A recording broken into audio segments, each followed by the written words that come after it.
Hi, my name is Diego Mendez. I'm a foreclosure lawyer here in Miami, Florida.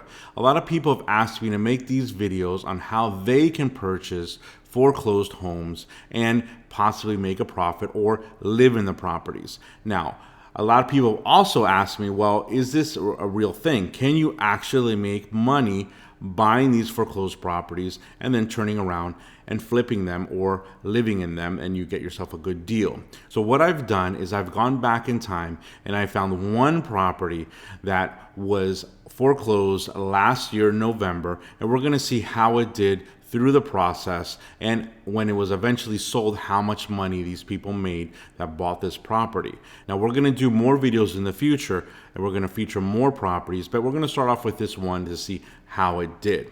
So if you stick with me for about 5 seconds, we're going to start.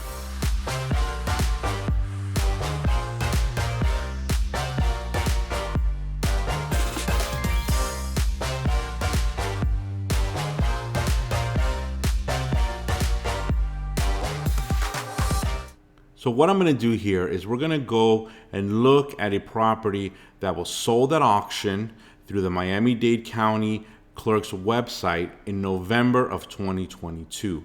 We are in August of 2023. So that's about 10 months ago. So we're going to look at this property. We're going to analyze the foreclosure sale. We're going to see how these people purchased it and if they were able to make any money when they turned around and sold it. So this property here, the address is 1800 Collins Avenue, apartment 11F. Now, this is a property that is on Miami Beach, which is always a good thing.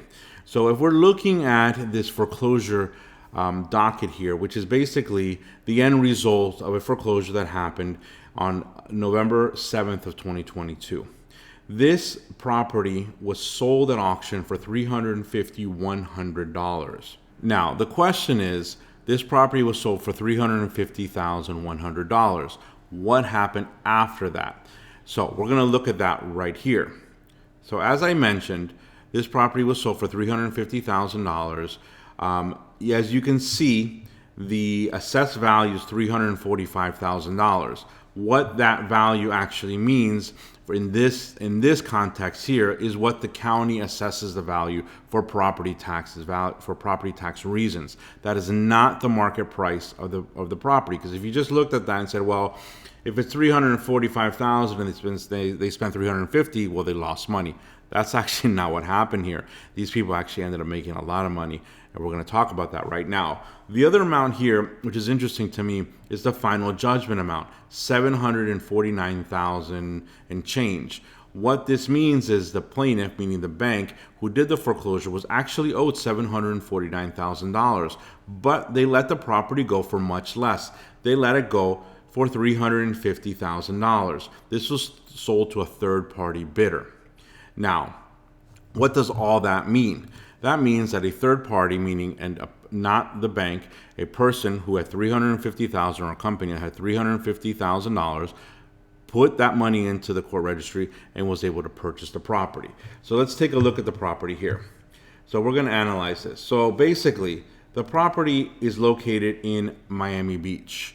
Now, Miami Beach is obviously everybody knows Miami Beach, but this is the actual beach here, and you're going to see this is South Beach down here, and this is where the property is located, about midpoint between the northern part of the beach and the South Beach. So this is actually still South Beach. 1800 Collins Avenue is still considered South Beach. Now this property is not on the sand side, it's not on the actual beach side, it's on the street side, but it's still in basically one of the premier locations in all of Miami to purchase a property. This property is, if you look at this, the ocean is right here, which is about maybe 100 yards from where this property is located. There is a bunch of expensive hotels around there. The SLS, one of the most expensive hotels in Miami Beach. You have the Shelbourne, which is another historic hotel. You have all kinds of hotels all around there.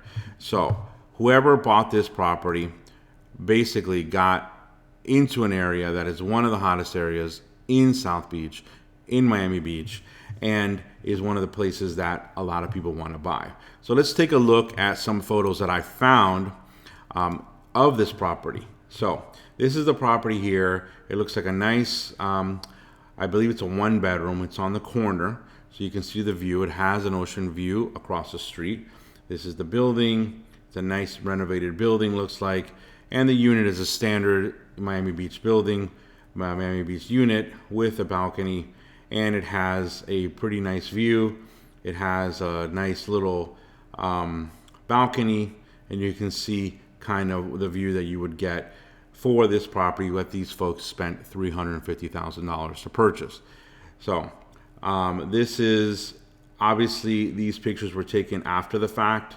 It looks like it was probably staged for the sale, but it's a very nice property here that was purchased for $350,000. A very nice building, beautiful building. And here's an indoor pool. It's actually pretty cool. I didn't realize that. It has a pool that's inside, which is great.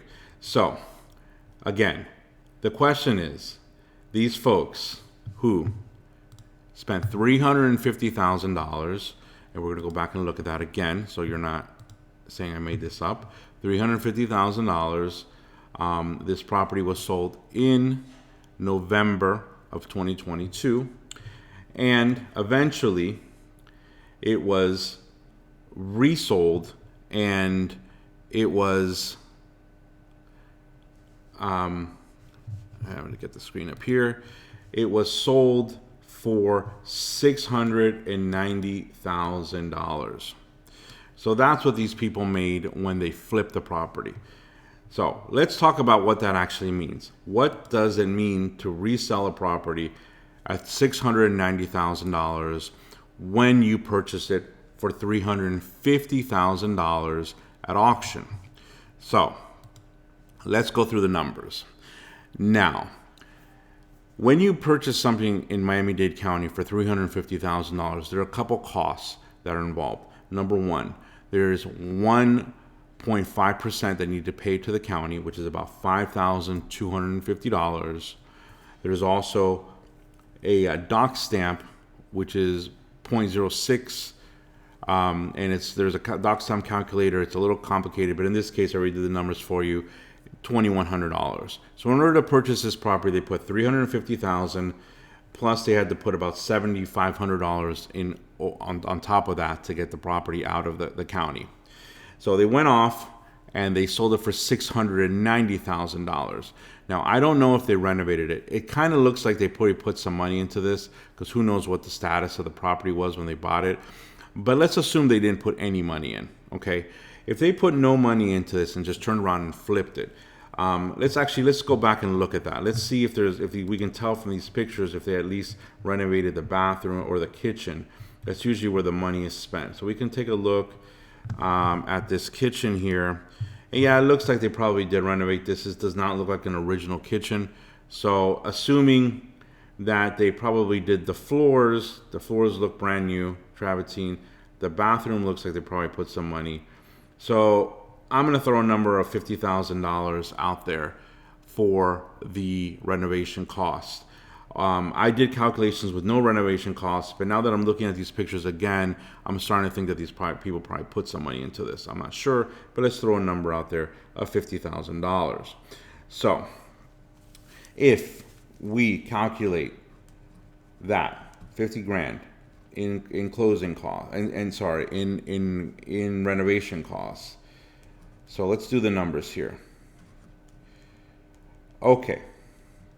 So it's $690,000. The closing costs would probably be around $35,000. It could be more, but let's just use that number. I went on and I figured out what the association monthly fee was. This property was in their possession for 10 months. For 7 months, because it was sold in May of the next year. So November, December, January, February, March, April, May, 7 months, sorry. That's about $5,500 in HOA fees. So in order to sell the property, they had to pay the closing costs. They had to pay the association that was the monthly continuing association. Now, one caveat here.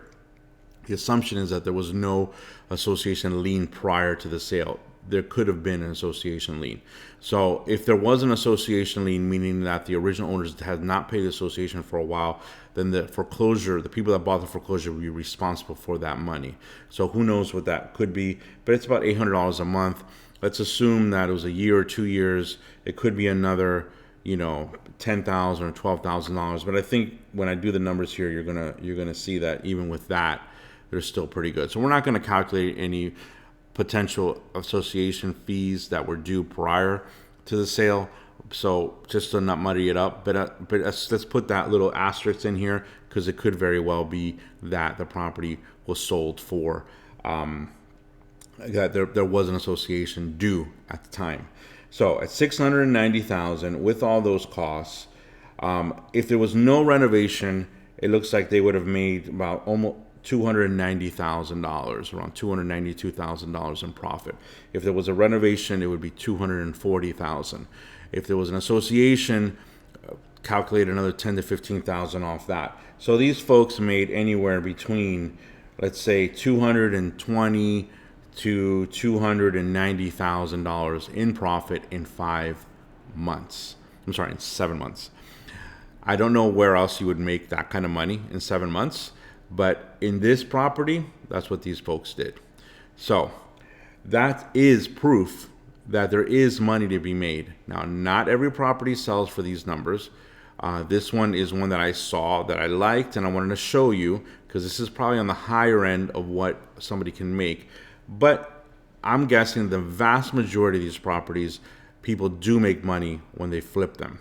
That's why these auctions are going the way they're going. In the past, these auctions rarely went to third-party bidders. It usually went back to the bank, but nowadays that has changed significantly. So people are going and they are taking these auctions and they are making money. So this company or whoever owns this company made a significant profit of over $200,000. So that's it.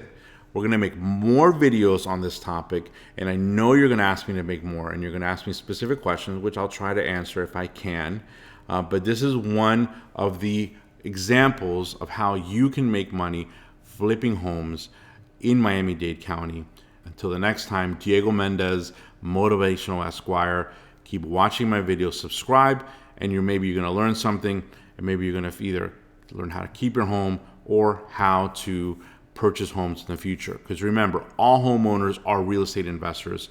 Even people who have no interest or no ability to buy, flip, are still interested in this because everybody wants to make money in real estate and everybody's allowed to do that in the United States. Thank you.